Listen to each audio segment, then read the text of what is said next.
नमस्कार। प्रादेशिक समाचार के साथ मैं पूनम करकट्टा। पहले मुख्य समाचार। प्रधानमंत्री नरेंद्र मोदी ने नई दिल्ली में 7वें रायसीना डायलॉग का किया उद्घाटन। केंद्रीय स्वास्थ्य मंत्री डॉक्टर मनसुख मंडाविया ने कहा, सरकार का लक्ष्य वर्ष 2025 तक तपेदिक और 2030 तक मलेरिया मुक्त देश बनाना।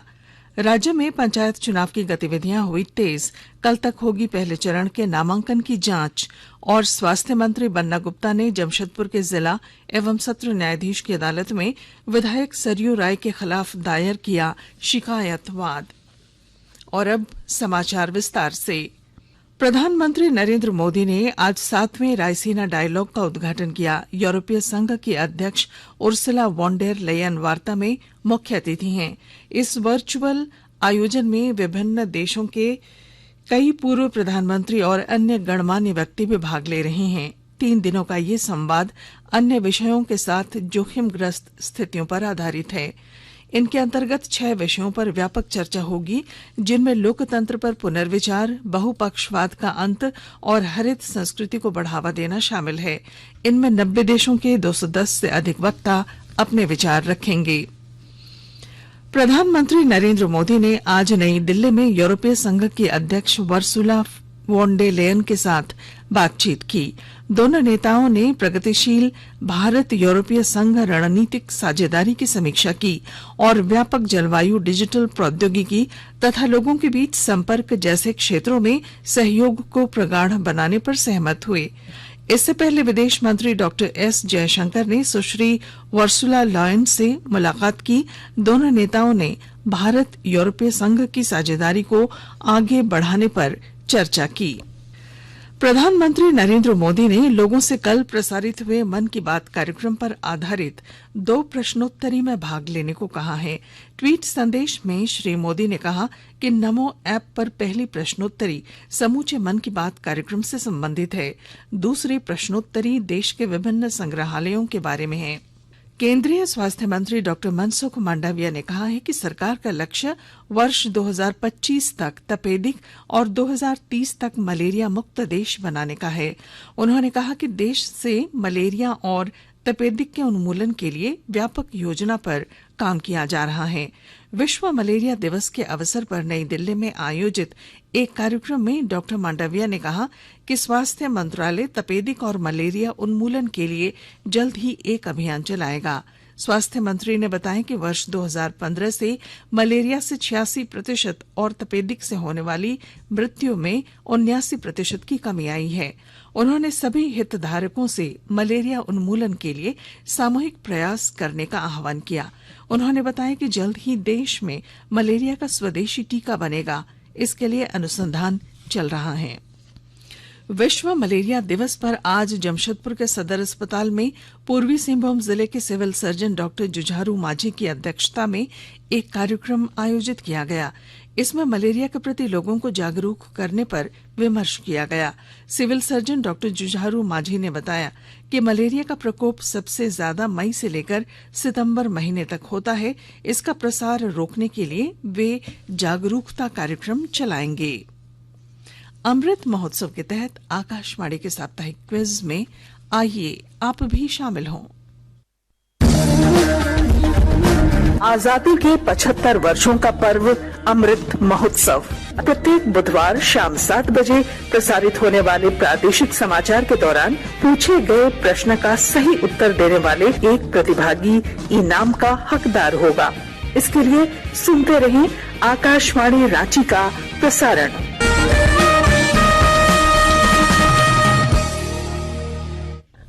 राष्ट्रव्यापी कोविड टीकाकरण अभियान के तहत देश में अब तक 187 करोड़ 71 लाख से अधिक टीके लगाए जा चुके हैं।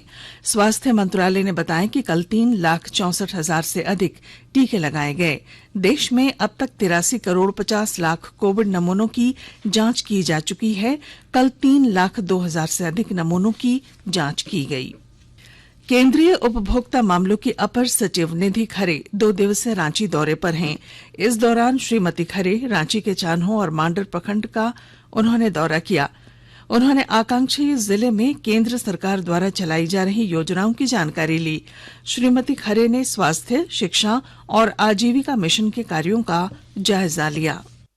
तो मुख्य रूप से चूंकि आकांक्षी जिला है, इसलिए एग्रीकल्चर हुआ, लाइवलीहुड हुआ, स्वास्थ्य हुआ और जो हमारे एजुकेशन के स्टैंडर्ड्स हैं, इनको बेटर करने के लिए ये जो 4-5 चीजें जो प्रमुख हैं, उन्हीं को देखने आए थे। तो आज हम लोगों ने देखा कि किस तरह से ड्रिप इरिगेशन वगैरह की मदद से किसान जो हैं वो ऐसी जगह पे इतनी अच्छी खेती कर रहे हैं, जबकि साधारण जो किसान है वो इस समय परती छोड़ देते हैं जमीन। इस तरह से किसान न केवल अपने आजीविका का भी ध्यान रख रहे हैं, बल्कि ये बहुत सारे लोगों को रोजगार भी दे रहे हैं। एक प्रेरणा का ये सबब है और मुझे लगता है कि आज ये देख करके बहुत अच्छा लगा। यहाँ के किसान न केवल जागरूक हैं, बल्कि ये प्रशिक्षण भी ले रहे हैं और हमारे डिस्ट्रिक्ट एग्रीकल्चर ऑफिसर हैं, ये भी इनको लगातार हर तरह से जो वैज्ञानिक रूप से जो सपोर्ट है या ट्रेनिंग है वो इनको देते हैं, उन्नत बीज दे रहे हैं, नई तकनीक बता रहे हैं। तो इन्हीं से हमारा जो किसान है वो अपनी जो आय को दुगना करने की जो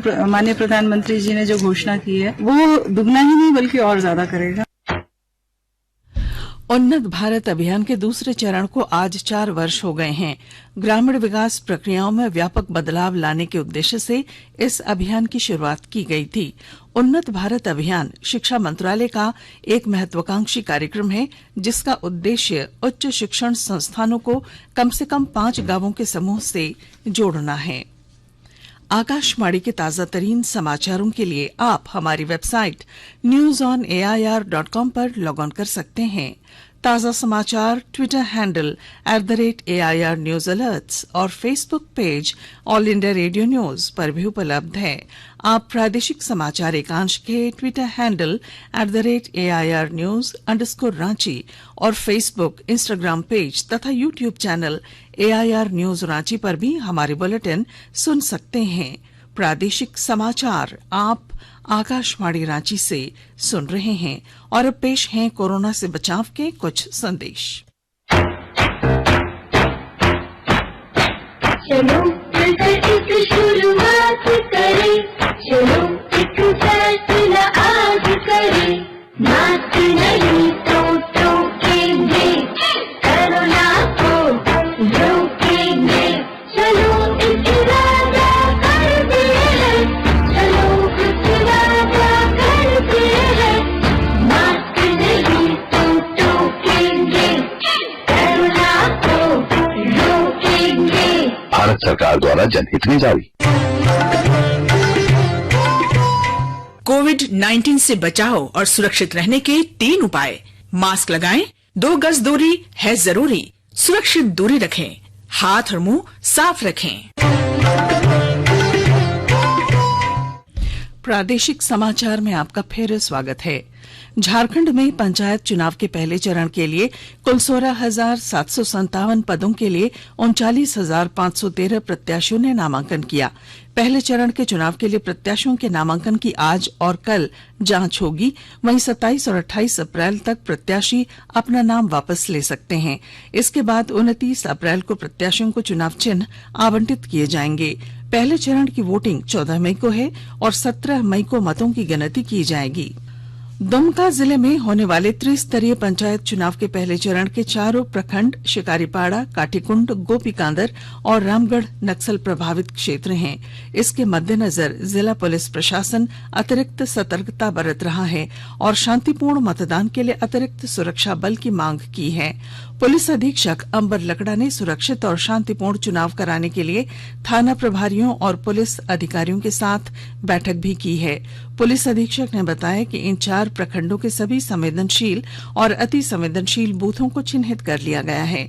सभी बूथों के लिए SSB और SIRB सहित अतिरिक्त सुरक्षा बल मंगाए जाएंगे। इन प्रखंडों के नक्सल प्रभावित होने का कारण अभी से क्षेत्र की सभी गतिविधियों की विशेष निगरानी की जा रही है। साथ ही बिहार और पश्चिम बंगाल की सीमा से जुड़ी पंचायतों में 25 से 30 चेक नाका बनाए जा रहे हैं। दुमका जिले में पहले चरण के नामांकन का कार्य पूरा हो चुका है। इन 4 प्रखंडों में मुखिया के 68 पद, वार्ड सदस्य के 814, जिला परिषद के 8 पद और पंचायत समिति सदस्य के 26 पदों के लिए 14 मई को वोट डाले जाएंगे, जबकि मतों की गिनती 17 मई को होगी। रामगढ़ प्रखंड में 322, काठीकुंड में 142, गोपीकांदर 84 और शिकारीपाड़ा प्रखंड में 266 मतदान केंद्र बनाए गए हैं। पलामू जिले में त्रिस्तरीय पंचायत चुनाव की तैयारियों को लेकर आज अंतर्राज्यीय बैठक हरिहरगंज थाना परिसर में हुई। बैठक में सीमावर्ती बिहार राज्य के कई अनुमंडल पुलिस पदाधिकारी और थाना प्रभारियों ने भाग लिया। पलामू जिले से पुलिस अधीक्षक अभियान बीके मिश्रा ने इस बैठक की अगुवाई की। बैठक में निष्पक्ष, भयमुक्त और पारदर्शी तरीके से पंचायत चुनाव संपन्न कराने को लेकर कई निर्णय लिए गए और इसका अनुपालन दोनों राज्यों की पुलिस ने समन्वय बनाकर करने का निर्णय लिया। पलामू जिले के मनातू, हरिहरगंज, पिपरा, नौडीहा बाजार के इलाके बिहार राज्य से सटे हैं। बैठक में श्री मिश्रा ने कहा कि पलामू जिले में पंचायत चुनाव शांतिपूर्ण तरीके से कराने को लेकर बिहार पुलिस की मदद अपेक्षित है। सिमडेगा जिले में त्रिस्तरीय पंचायत चुनाव में आचार संहिता उल्लंघन का पहला मामला पाकड़गंज प्रखंड से जिला परिषद प्रत्याशी से सिमडेगा विधायक भूषण बाड़ा की पत्नी जोसीमा खाका के खिलाफ दर्ज किया गया है। 20 अप्रैल को जिप प्रत्याशी जोसीमा खाका अन्य 2 प्रत्याशियों पर सिमडेगा के ऑफिसर्स कॉलोनी स्थित विधायक आवास से नामांकन करने के लिए ढोल नगाड़ों के साथ जुलूस लेकर उनके निकलने का आरोप है। खूंटी जिला प्रशासन गैर सरकारी संस्थान और ग्राम सभा मडगांव के संयुक्त रूप से जनशक्ति से जलशक्ति के अंतर्गत नदी बचाव के अभियान के तहत बोरी बांध का निर्माण किया गया है। विस्तृत ब्यौरे के साथ हमारी संवाददाता। जिला प्रशासन, गैर सरकारी संस्था और ग्राम सभा मडगांव के संयुक्त तत्वाधान में जनशक्ति से जल शक्ति के अंतर्गत नदी बचाओ अभियान के तहत बनई नदी पर बोरी बांध का निर्माण किया गया। खूंटी उपायुक्त शशि रंजन द्वारा सभी प्रखंड विकास पदाधिकारियों को निर्देशित किया गया है कि सभी प्रखंड में 10-10 बोरी बांध बनाए जाएं। बोरी बांध के लिए सभी प्रखंड स्तरीय अधिकारी कर्मियों के साथ साथ ग्रामीण भी उत्साहित होकर लगातार श्रम दान कर रहे हैं। प्रखंड विकास पदाधिकारी द्वारा बताया गया कि बोरी बांध बनने के कई लाभ गाँव को मिलेंगे। लोग यहाँ सहज रूप से खेती कर सकते हैं, वहीं नहाने धोने, मवेशियों को पानी पिलाने में सुविधा होगी। जिला प्रशासन एवं गैर सरकारी संस्था द्वारा संयुक्त रूप से जनशक्ति से जल शक्ति आंदोलन चलाया जा रहा है। इसमें ग्राम सभाओं की अहम भूमिका है। ग्राम सभाओं के माध्यम से व्यापक स्तर पर ग्रामीणों को लगातार जागरूक किया जा रहा है। ज्योत्सना शीला, आकाशवाणी समाचार, खूंटी। राज्य के स्वास्थ्य और आपदा मंत्री बन्ना गुप्ता ने आज जमशेदपुर के जिला एवं सत्र न्यायाधीश की अदालत में विधायक सरयू राय के खिलाफ शिकायत वाद दायर किया है। मामला कोविड प्रोत्साहन राशि की अवैध निकासी के आरोप से जुड़ा है। जानकारी के अनुसार सरयू राय द्वारा स्वास्थ्य मंत्री बन्ना गुप्ता और उसके मंत्री कोषांग के 59 कर्मचारियों पर कोविड प्रोत्साहन राशि की अवैध तरीके से निकासी का आरोप लगाया है। गढ़वा जिले के डंडई थाना क्षेत्र के पोखरिया गांव स्थित एक ईंट भट्टे पर कार्य कर रहे एक बाल मजदूर की ट्रैक्टर की चपेट में आने से मौत हो गई। यह घटना कल शाम की है।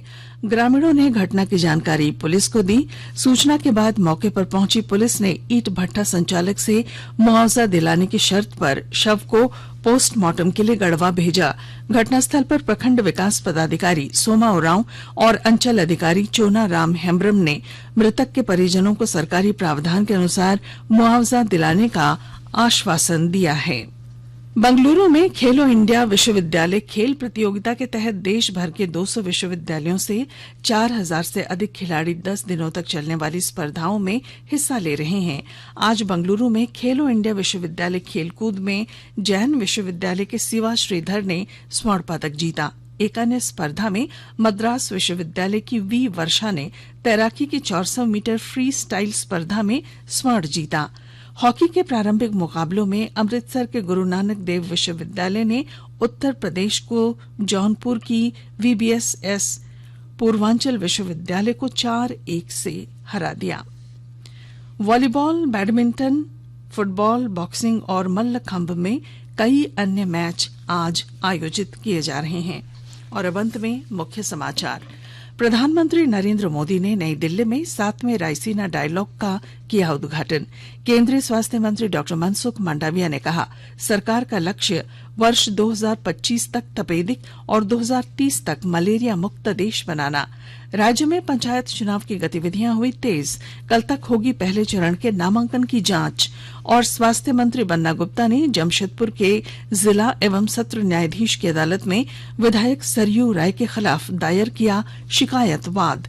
और इसके साथ ही आकाशवाणी रांची से प्रादेशिक समाचार का ये बुलेटिन समाप्त हुआ। नमस्कार।